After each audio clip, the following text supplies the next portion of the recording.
이 세계에서 가장 위대한 축제를 이제는 아무도 열고 싶어 하지 않습니다. 2017년 9월 페루 리마 국제올림픽위원회 IOC 회의장에는 묘한 긴장감이 감돌고 있었습니다. 전 세계가 지켜보는 자리에서 2024년 올림픽 개최 도시를 발표하는 순간이었죠. 그런데 무언가 이상했습니다. 경쟁 도시는 단 2곳. 불과 10년 전만 해도 12개 도시가 치열하게 경쟁하던 자리인데 이번엔 대부분의 도시가 포기했습니다. IOC는 전례 없는 결정을 내리죠. 2024년은 파리, 2028년은 로스앤젤레스, 한 번에 2 도시를 발표했습니다. 왜일까요? 그 누구도 올림픽을 원하지 않았기 때문입니다. 수십억 명이 TV로 지켜보는 세계 최대의 축제, 올림픽은 세계에서 가장 유명한 스포츠 이벤트입니다. 한 세대에 한 번 올까 말까 한 기회였고, 도시를 세계 무대에 알릴 수 있는 최고의 기회였죠. 그런데 지금 세계의 도시들은 올림픽을 피하고 있습니다. 2024년 올림픽 유치 경쟁에서 보스턴과 함부르크는 시민 시위로 철수했고, 로마는 새 시장이 유치 포기를 공약으로 내걸었습니다. 부다페스트는 26만 명이 넘는 시민들의 반대 청원으로 물러났죠. 도대체 무슨 일이 벌어진 걸까요? 오늘은 아무도 원하지 않는 축제, 올림픽에 숨겨진 경제적 진실을 파헤쳐 보겠습니다. 올림픽은 예전에도 이런 위기를 겪은 적이 있었습니다. 1896년 시작된 올림픽은 전 세계를 순회하며 개최되는 독특한 행사였죠. 국제 항공편도 없던 시절, 올림픽은 세계인이 함께 모일 수 있는 유일한 기회였거든요. 하지만 1970년대 들어서면서 상황이 급변했습니다. 1968년 멕시코시티 올림픽에서는 정치 시위가 폭력적으로 변했고, 1972년 미넨 올림픽에서는 테러리스트들이 이스라엘 선수 11명을 살해하는 끔찍한 사건이 벌어졌어요. 올림픽 선수촌이 침공당하고 인질극이 벌어진 거죠. 도시들은 올림픽 개최가 정치적으로 위험하고 심지어 치명적일 수도 있다는 걸 깨닫기 시작했습니다. 여기에 몬트리올의 재정 참사가 결정타를 날렸어요. 건설 문제와 부패로 몬트리올은 예산의 13배가 넘는 돈을 쓰게 됐거든요. 올림픽이 정치적으로도 재정적으로도 재앙이 될 수 있다는 게 명확해진 거죠. 1970년대 후반 IOC는 존폐 위기에 몰렸습니다. 그때 한 도시가 나타났습니다. 바로 로스앤젤레스였죠. 하지만 조건이 있었어요. 로스앤젤레스는 돈을 많이 쓰고 싶지 않았습니다. 새로운 경기장을 짓는 대신 이미 가지고 있는 시설들을 활용하겠다고 제안했죠. USC 풋볼팀이 쓰던 콜리세움,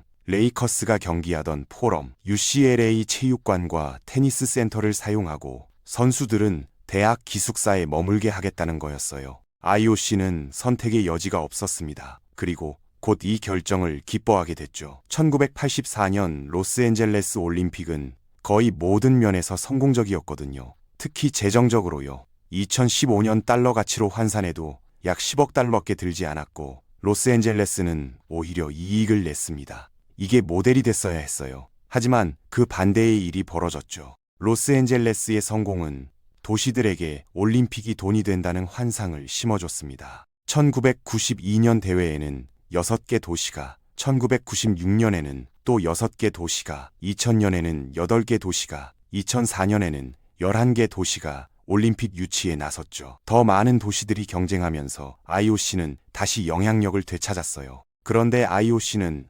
로스앤젤레스 모델을 고수하는 대신 정반대로 갔습니다. 더 많은 것을 요구하기 시작한 거예요. 1992년부터 2020년까지 IOC는 수십 개의 새로운 종목을 올림픽에 추가했습니다. 당연히 더 많은 경기장이 필요했고, 더 많은 선수를 수용할 숙소가 필요했죠. 그 비용은 주로 개최 도시가 떠안아야 했어요. 경쟁이 치열해지면서 도시들은 자신들의 제안을 더 매력적으로 만들어야 한다는 압박을 느꼈습니다. 가장 효과적인 방법은 새롭고 화려한 경기장을 짓는 거였죠. 시드니는 10,000명의 선수를 수용할 숙소와 15개의 새 경기장을 지었어요. 아테네는 22개, 베이징은 12개를 건설했습니다. 이 모든 건설은 올림픽 개최 비용을 폭발적으로 증가시켰어요. 지난 30년간 올림픽 비용이 어떻게 증가했는지 보면 놀랍습니다. 지난 10년간은 100억에서 205억 달러 사이였죠. 그런데 여기 중요한 함정이 있어요. 이 숫자는 스포츠 관련 비용만 포함한 거거든요. 새로운 지하철이나 도로 같은 인프라 비용은 빠져 있다는 거예요.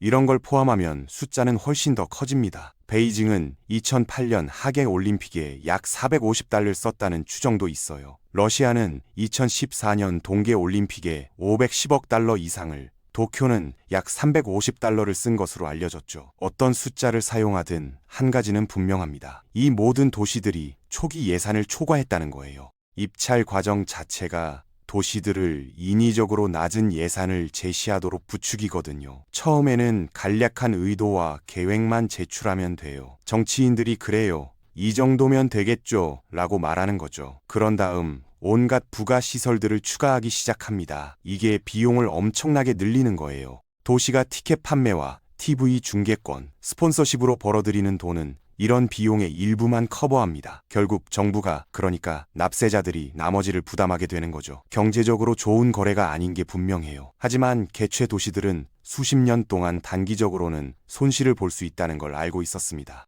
대신 많은 도시들이 이렇게 말했어요. 올림픽 개최는 미래를 위한 투자라고요. 반드시 보상이 올 거라고 믿었던 거죠. IOC 웹페이지를 보면 올림픽 개최의 이점을 나열하면서 유산이라는 단어를 많이 사용합니다. 올림픽이 끝난 후에도 오랫동안 도시에 도움이 될 거라는 거예요. 베이징은 9만 석 규모의 새 경기장에 약 4억 6천만 달러를 쓰면서 올림픽 후에 지역 프로축구팀이 사용할 거라고 정당화했어요. 런던도 똑같은 논리로 경기장을 지었죠. 처음에는 좋은 생각처럼 보였습니다. 다른 대규모 프로젝트들도 더 많은 사람들에게 혜택을 주겠다고 약속했어요. 러시아는 소치로 가는 새 철도와 고속도로에 87달러를 썼고, 리우는 해변과 올림픽 센터를 연결하는 새 지하철 노선에 40억 달러를 지출했습니다. 가장 흔한 약속은 올림픽이 도시를 성장시킬 거라는 거였어요. 역사적으로 올림픽 홍보는 정말 멋진 일이 될 수 있다고 했죠. 도시를 세계 지도에 올려놓고 관광이 증가하고 무역이 늘어나고 외국인 투자가 늘어날 거라고요. 결국 이 이야기는 사실이 아니었습니다.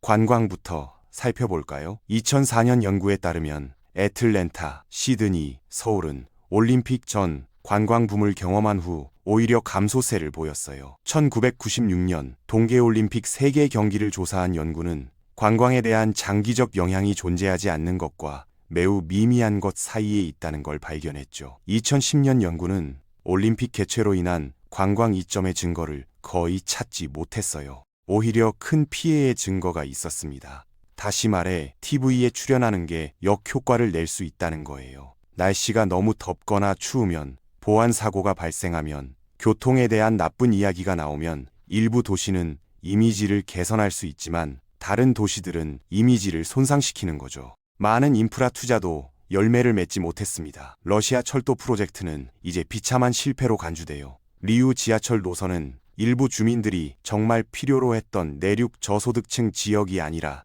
해변 지역을 연결했거든요. 올림픽은 해변에서 열리지 않았는데도요. 대표적인 문제는 IOC의 요구 사항이었습니다. IOC는 우리에게 이 3, 4개의 경기장이 필요합니다. 이것들을 제자리에 두고 교통을 편리하게 하고 다른 편의시설도 제공하세요. 라고 말해요. 그래서 도시가 해야 할 일은 스스로를 왜곡시켜서 IOC의 요구를 수용하는 거죠. 텅 빈 경기장은 이런 불일치의 분명한 신호입니다. 베이징 경기장은 약 8만석인데 지역 축구팀이 채울 수 있는 좌석보다 훨씬 많았어요. 지금은 경기장이 거의 비어있고 도시는 이를 유지하기 위해 연간 약 1,000만 달러를 지출하고 있습니다. 이게 바로 흰 코끼리라고 불리는 거예요. 현재 올림픽 개최 도시 전역에 수십 개의 흰 코끼리가 있습니다. 2004년 아테네 올림픽 경기장들은 지금 폐허가 됐어요. ESPN은 리우의 27개 경기장 중 12개가 올림픽 1년 후 어떤 행사도 열지 않았다고 보도했죠.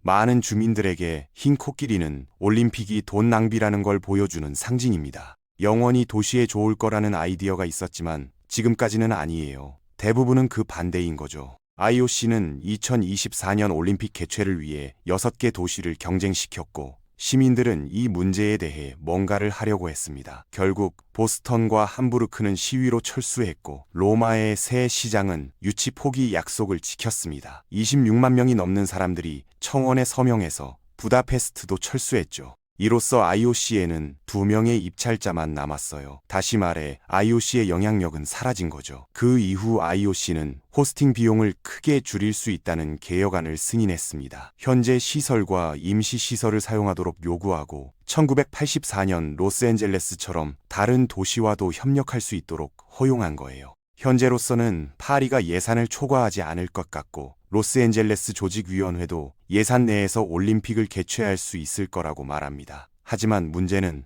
그들이 성공한다면 이게 또 다른 입찰 전쟁을 촉발할 수 있을까 하는 거예요. 1984년 이후처럼 큰 반등이 올 수 있을지는 모르겠어요. 아마도 약간의 회복은 가능할 거예요. 하지만 이전보다는 덜 매력적으로 보일 겁니다. IOC도 입찰 접수를 중단하고 각 도시와 개별적으로 협상하기 시작했죠. 스톡홀름 대신 이탈리아의 밀라노와 코르티나가 2026년 동계 올림픽을 개최하게 됐고 호주 브리즈번이 2032년 하계 올림픽 개최권을 획득했습니다. 하지만 일부 사람들은 좀 더 영구적인 해결책을 요구하고 있어요. 상설 올림픽 개최지를 만들자는 거죠. 하계 올림픽을 위한 35개나 40개의 경기장을 한 곳에 짓고 동계 올림픽용으로도 별도의 장소를 만드는 겁니다. 어떤 사람들은 올림픽의 역사적 본거지인 그리스를 제안하고 다른 사람들은 시설이 많고 과거에 성공적이었던 로스앤젤레스를 언급해요. 영구적인 개최지가 있다면 쓸모없는 프로젝트가 사라지고 도시들이 빚에 빠지는 걸 막을 수 있습니다. 올림픽의 환경 발자국도 줄어들겠죠. 하지만 이로 인해 새로운 올림픽 주기마다 느끼던 흥분이 많이 줄어들 수도 있어요. 환경적으로나 경제적으로 논리적인 모델로 활동하는 건 쉽지 않을 거예요. 하지만 이 문제에 대해 이야기하는 게 의미가 있다고 생각합니다. 그리고 우리가 가야 할 방향으로 추천할 만하죠. 다음 올림픽들이 어떻게 진행되는지에 따라 이게 남은 유일한 방향일 수도 있습니다. 개인적으로 이 이야기를 조사하기 전까지만 해도 올림픽이 도시에 큰 도움이 된다고 생각했어요. 하지만 숫자들을 보니 완전히 다른 그림이 보이더군요. 수백억 달러를 쓰고 텅 빈 경기장만 남은 도시들, 약속했던 관광붐은 오지 않고 오히려 빚만 쌓인 곳들을 보면 안타까운 생각이 들기도 하네요. 적어도 이제는 변화의 움직임이 시작됐으니까요. 올림픽이 다시 로스앤젤레스 1984년처럼 도시와 윈윈할 수 있는 행사가 될 수 있을지 아니면 영구 개최지라는 완전히 새로운 모델로 갈지는 앞으로 지켜봐야 할 거예요. 오늘은 세계 최대의 스포츠 축제가 어쩌다 아무도 원하지 않는 행사가 됐는지에 대한 이야기였습니다.